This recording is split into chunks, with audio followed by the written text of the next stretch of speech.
Hello everyone, welcome back to the channel. Assessment year 24 और 25 के लिए ITR 2 को हम स्टेप बाय स्टेप इस वीडियो में आज फाइल करना सीखेंगे। ITR 2 फाइल करने के लिए आपको इनकम टैक्स पोर्टल पे लॉगिन कर लेना है और यहाँ पे मैं आपको एक इम्पॉर्टेंट बात बता देना चाहता हूँ कि यदि आपके मार्च क्वार्टर में किसी भी इनकम पे यदि आपका TDS कटा है, यानी जनवरी फरवरी मार्च में आपके किसी भी इनकम पे TDS कटा है, चाहे सैलरी हो चाहे अदर देन सैलरी हो, तो आपको अभी ITR 2 फाइल नहीं करनी चाहिए। आपको मई के बाद अपनी ITR यानी कि जून के फर्स्ट वीक में आपको फाइल करनी चाहिए। इसके बाद दूसरा पॉइंट ये है कि आपको ITR 2 फाइल करने से पहले आपको अपना फॉर्म 26 AS और AIS जरूर से चेक करना चाहिए, क्योंकि वहाँ पे कुछ इनकम ऐसे होते हैं जो कि आपके पैन के अगेंस्ट में रिपोर्ट रहते हैं, तो आपको वो इनकम भी अपनी ITR में लेनी है, उसको स्किप नहीं करनी है। तो ITR 2 फाइल करने के लिए आपको सिंपली ई फाइल वाले सेक्शन में जाना है। Income tax return file income tax return पे आपको क्लिक करना है। यहाँ पे आपको असेसमेंट ईयर 24-25 सेलेक्ट करना है, ऑनलाइन मोड आपको सेलेक्ट करना है और यहाँ पे आपको स्टार्ट न्यू फाइलिंग पे आपको क्लिक करना है। यहाँ पे इंडिविजुअल सेलेक्ट करना है, देन आपको यहाँ पे ITR फॉर्म सेलेक्ट करने को बोल रहा है, तो आप ITR 2 फॉर्म्स को यहाँ सेलेक्ट करेंगे। प्रोसीड विद ITR 2 पे क्लिक करना, लेट्स गेट स्टार्टेड पे क्लिक करना है और यहाँ पे आपको 3 सिनारियो मिलते हैं जो भी आपके ऊपर एप्लीकेबल होगा। जैसे हम यहाँ पे बेसिक एग्जाम्पशन लिमिट से ज़्यादा इनकम है तो आप सेलेक्ट कर सकते हैं। यहाँ पे आपको कंटिन्यू बटन पे क्लिक करना है और यहाँ पे आपके सामने कुछ शेड्यूल्स ओपन हो जाते हैं। जो शेड्यूल्स आपके ऊपर एप्लीकेबल है आप उसको चेक करेंगे। जैसे यहाँ पे कुछ जो इंपॉर्टेंट शेड्यूल हैं वो ऑलरेडी चेक्ड रहते हैं, उसको आपको छेड़छाड़ नहीं करना है। बाकी आपको जो शेड्यूल्स इसमें से सेलेक्ट करना आप कर सकते हैं, नहीं तो उसको आप हटा सकते हैं। अब जैसे जनरल इन्फॉर्मेशन तो ये मैंडेटरी है, इसको आप हटा नहीं सकते हैं। इसके बाद इनकम की डिटेल में आप आ जाएंगे। यदि आपको सैलरी की शेड्यूल अपडेट करनी है, जैसे इस वीडियो में हम सैलरी के साथ साथ कैपिटल गेन किस तरीके से आपको शो करना है ITR में, उस पर ऊपर बात करेंगे। तो सैलरी की इनकम हम यहाँ पर ले रहे हैं। यदि आपके केस में हाउस प्रॉपर्टी की इनकम होगी तो आप यहाँ पर चेक करेंगे हाउस प्रॉपर्टी के लिए। कैपिटल गेन की आपको शेड्यूल यहाँ पर चेक करनी है, क्योंकि हम कैपिटल गेन के बारे में ही बात कर रहे हैं। यहाँ पे आपको शेड्यूल 112A यानी कि लॉन्ग टर्म कैपिटल गेन का यहाँ पे केस है, तो आपको यहाँ पे सेलेक्ट करना है। यदि आपने कोई भी वर्चुअल डिजिटल एसेट यानी कि इससे बिटकॉइन हो गया, क्रिप्टो हो गया, यदि आप इसमें इन्वेस्टमेंट कर रहे हैं तो आप उस केस में इसे सेलेक्ट कर सकते हैं और यहाँ पे अदर सोर्सेज की इनकम एज इट इज रहने देंगे। ठीक है, तो यहाँ पे जो भी है आपके केस में, यदि आपके केस में जो एप्लीकेबल होगा आप सिंपल इसको चेक कर देंगे, नहीं तो आप इसको एज इट इज रहने देंगे। ठीक है, और यहाँ पे आप नीचे की तरफ आएंगे तो यहाँ पे डिडक्शंस के आपके सारे ऑप्शन मिल जाते हैं। तो जो भी डिडक्शन आपको क्लेम करना है आप कर सकते हैं। यदि आपके केस में डिडक्शन नहीं है तो आप सिंपली इसको अनचेक भी आप कर सकते हैं। इसके बाद आपको टैक्स कंप्यूटेशन में ये सारे देख सकते हैं। ऊपर के 2 ऑप्शन आपके मैंडेटरी हैं, इसलिए आपको छेड़छाड़ नहीं करनी है। और इसके बाद टैक्स पेमेंट का tax deducted source, tax collected, इसको आप एज इट इज रहने देंगे। ठीक है, और यहाँ पे आपको सिंपली कंटिन्यू बटन पे आपको क्लिक करना है। देन आपको यहाँ पे कंटिन्यू बटन पे क्लिक करना है और यहाँ पे आपको कंटिन्यू करना है और इसके बाद आपको यहाँ पे पूछ रहा है कि आप ओल्ड टैक्स रेजिम के साथ जाना चाहते हैं या फिर न्यू टैक्स रेजिम के साथ आप जाना चाहते हैं। तो इस वीडियो में जैसे हम यहाँ पे बात कर रहे हैं, लेट सपोज कि हम इसको न्यू टैक्स रेजिम में फाइल करना सीखेंगे। यदि ओल्ड टैक्स रेजिम में आपको करना होगा तो आप यस पे क्लिक करके आप ओल्ड टैक्स रेजिम में आप इसको सारा चीज़ फिलअप कर सकते हैं। तो हम इसको न्यू टैक्स रेजिम में फाइल करना सीखेंगे। यहाँ पे कंटिन्यू बटन पे हम क्लिक कर देंगे और यहाँ पे जो भी है आपका ये पहला वाला जो ऑप्शन है, इसमें न्यू टैक्स रेजिम में कोई भी अलाउंसेस वगैरह ये सब अलाउ नहीं होता है, इसलिए इसको कंटिन्यू बटन पे एज इट इज़ हम कर देंगे। इसमें कोई छेड़छाड़ हमें नहीं करना है। और यहाँ पे आपको एक डिडक्शन मिल जाता है न्यू टैक्स रेजिम में 80 CCD 2 का।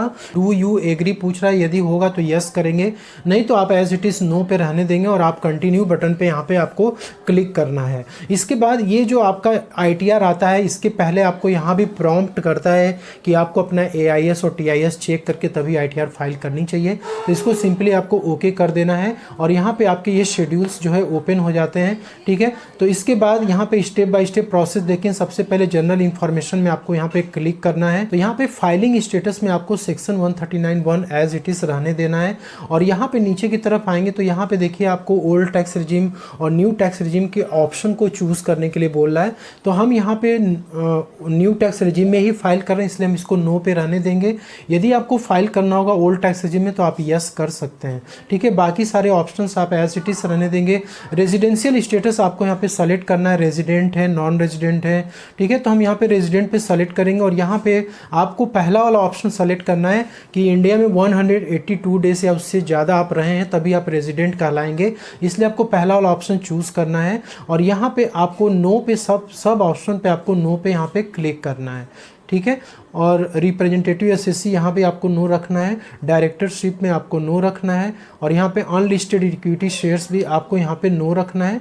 देन आपको यहाँ पे क्या करना है, इसको सेव कर देना है। ठीक है, सेव करने के बाद आपको यहाँ पे ध्यान देना है बैंकिंग डिटेल्स में आपको एक बैंक अकाउंट अपना प्री वैलिडेट जरूर से कर लेना है, क्योंकि यदि आप बैंक को प्री वैलिडेट नहीं करेंगे तो आपका टीडीएस रिफंड बैंक में नहीं आएगा। इसलिए एक बैंक अकाउंट आपको इनकम टैक्स पोर्टल पे प्री वैलिडेट करना बहुत ज़रूरी हो जाता है। इसके बाद आपको ये डिटेल्स इंटर करने के बाद आपको कन्फर्म बटन पर यहाँ पे क्लिक करना है। आपका पहला वाला जो ऑप्शन है वो ऐड हो जाता है। यहाँ पे देख सकते हैं ग्रॉस सैलरी का पहला वाला ऑप्शन आ रहा है, तो आपको यहाँ पे क्या करना है, इस पर सिंपली आपको क्लिक करना है। तो सबसे पहले तो आपको यहाँ पे सैलरी की इनकम अपनी रिपोर्ट करनी है।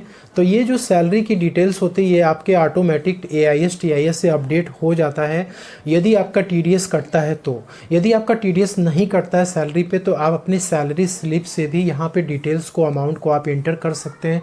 तो उसको इंटर करने के लिए आपको ऐड एनदर पे यहाँ पे जाना होगा और यहाँ पे आपको अपने एम्प्लॉयर की डिटेल देनी पड़ेगी जिसके आप वर्क करते हैं, काम करते हैं। ठीक है, ये पूरी डिटेल्स देने के बाद आपको यहाँ पे सैलरी जो है रिपोर्ट करनी है। तो पूरे 12 मंथ्स की जितनी भी सैलरी आपकी आई होगी तो यहाँ पे 1 बाय 1 करके आपको रिपोर्ट करना है। बेसिक सैलरी आपको ऐड करना है।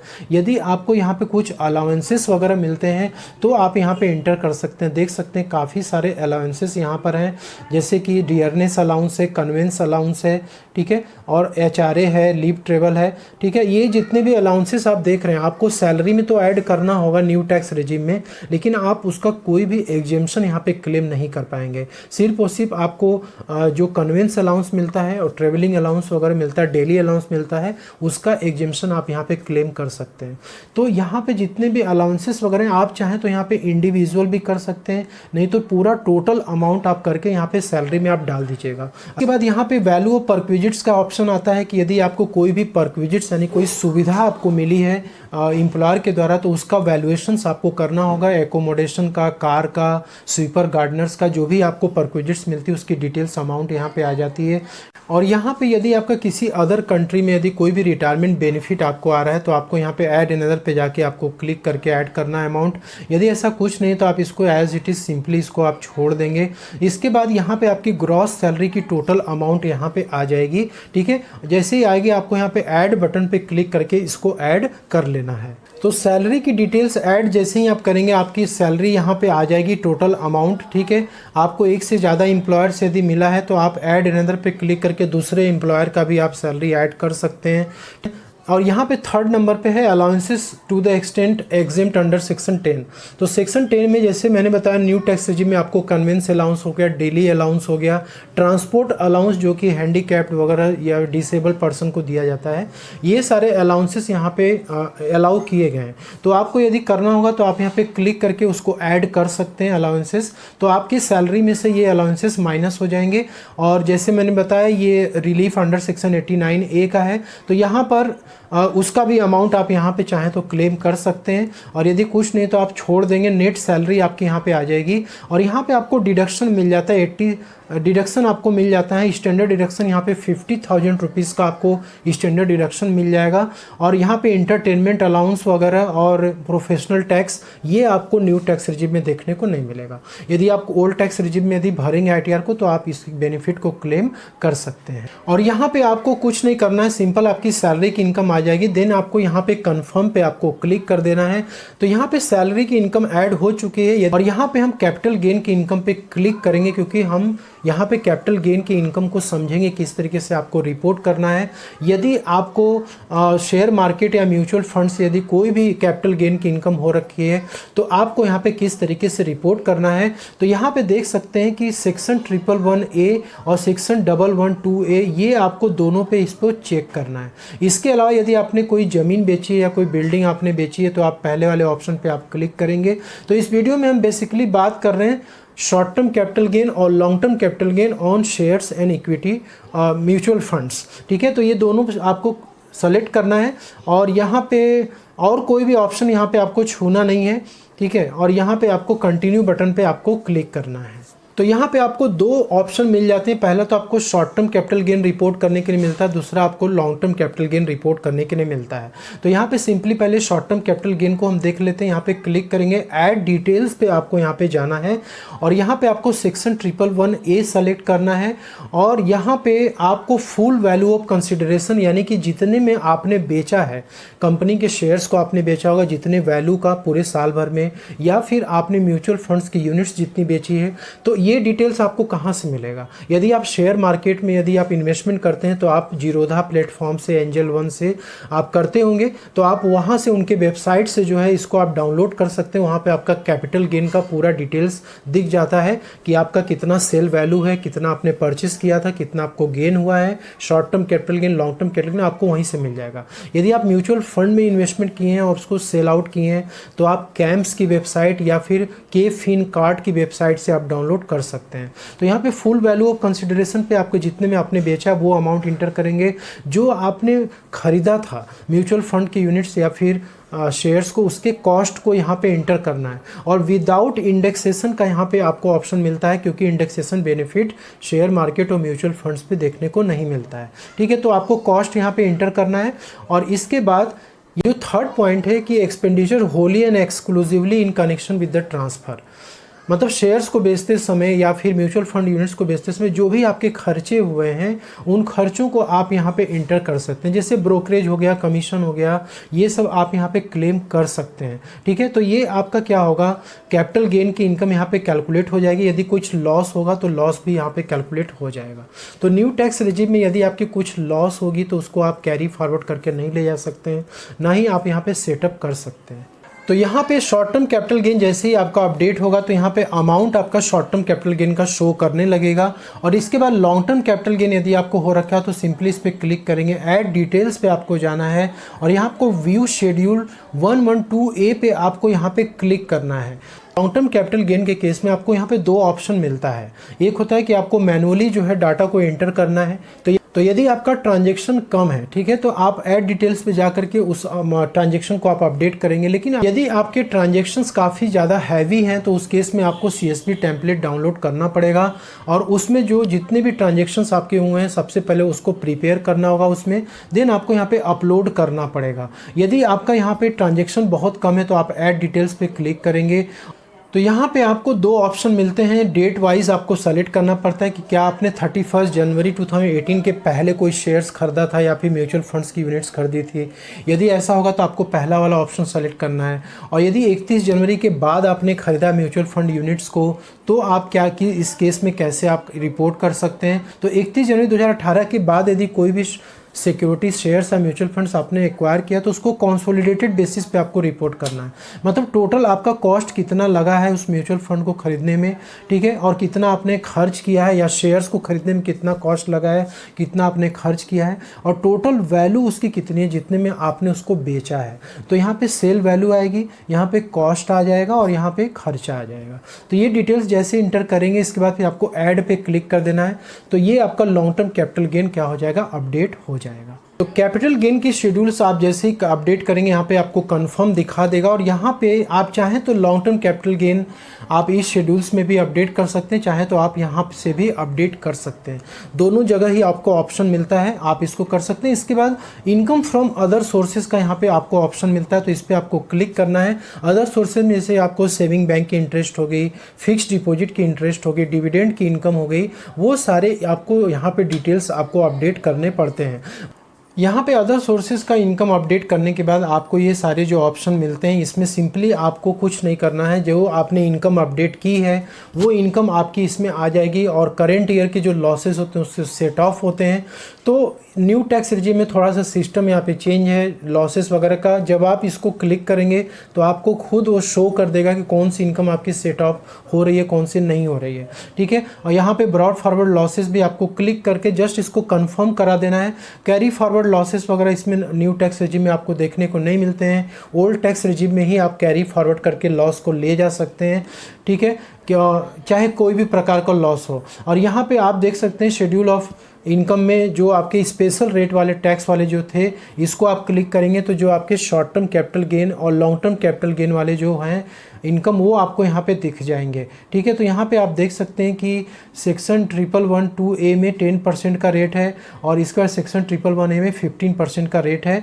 तो आपके स्पेशल रेट वाले ये इनकम है और इस इनकम में आपका जो भी आपने अभी शेड्यूल अपडेट किया था लॉन्ग टर्म और शॉर्ट टर्म कैपिटल गेन का, वहाँ से ये इनकम अपडेट हो जाएगा और आपका टैक्स जो है ये कैलकुलेट हो जाएगा। तो इसमें भी आप सिर्फ और सिर्फ 80 CCD2 का क्लेम कर पाएंगे। इसको जैसे ही आप क्लिक करेंगे तो आपको 80 CCD2 का ही डिडक्शन केवल यहाँ पे देखने को मिलेगा, जो कि यहाँ पे आपको डिडक्शन में जैसे ऐड एनदर पे आपको क्लिक करना है तो यहाँ पे आपको सेक्शन सेलेक्ट करना होता है कि कौन सा डिडक्शन आप क्लेम करना चाहते हैं।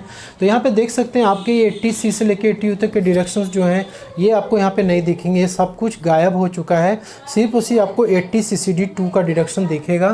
तो इस पर आप क्लिक करके यहाँ पे पेंशन का अमाउंट आप यहाँ पे ऐड कर सकते हैं। बाकी कोई भी डिडक्शन आप न्यू टैक्स रेजिम में क्लेम नहीं कर पाएंगे, आपको ओल्ड टैक्स रेजिम में ही क्लेम करना पड़ेगा और वो डिपेंड करता है आपकी इनकम के ऊपर कि आपका इनकम का लेवल क्या है। वैसे पे आपको सारी डिटेल्स अपनी इंटर करने के बाद सिंपली यहाँ पे आपको कंफर्म बटन पे आपको क्लिक करना है, तो आपका ये डिडक्शंस जो है ये शेड्यूल आपकी अपडेट हो जाएगी। इसके बाद आपने जो ऊपर इनकम जितना भी आपने ऐड किया है यहाँ पे आपको कंप्यूटेशन करके दिखा देगा कि कितनी इनकम आपकी आ रही है। और यहाँ पे जो टैक्स आपने पहले से पे किया है, self assessment tax, advance tax, उसकी डिटेल्स इसमें आ जाती है। TDS और TCS की डिटेल्स मार्च क्वार्टर के पहले के जो TDS आपके कटे होंगे उसका डिटेल्स आपको शो करेगा। तो मार्च क्वार्टर के तो जनवरी फरवरी मार्च क्वार्टर का जो आपका TDS है उसके लिए आपको वेट करना है, ठीक है। यदि पहले का TDS आपका है तो आप अपनी ITR को फाइल कर सकते हैं और TDS का क्लेम ले सकते हैं। और यहाँ पे आप कंप्यूटेशन ऑफ टोटल इनकम पे आप जा करके देख सकते हैं कि कितना आपका टोटल इनकम यहाँ पे आ रहा है, कितना टैक्स बन रहा है, ठीक है। और यहाँ पे आपको प्रोसीड टू वेरिफिकेशन पे जाना है और जाके अपनी ITR को आपको फाइल करनी है। तो दोस्तों इस वीडियो में बेसिकली मेरा जो उद्देश्य था कि आपको सिर्फ शॉर्ट टर्म और लॉन्ग टर्म कैपिटल गेन कैसे रिपोर्ट करते हैं ये आपको बताना था। तो आई होप कि आपको ये चीज़ें क्लियर हो गई होंगी और यदि कोई डाउट है इससे रिलेटेड तो आप पूछ सकते हैं। तो मिलते हैं नेक्स्ट वीडियो में, तब तक के लिए जय हिंद, जय Bharat. Thank you so much for watching this video.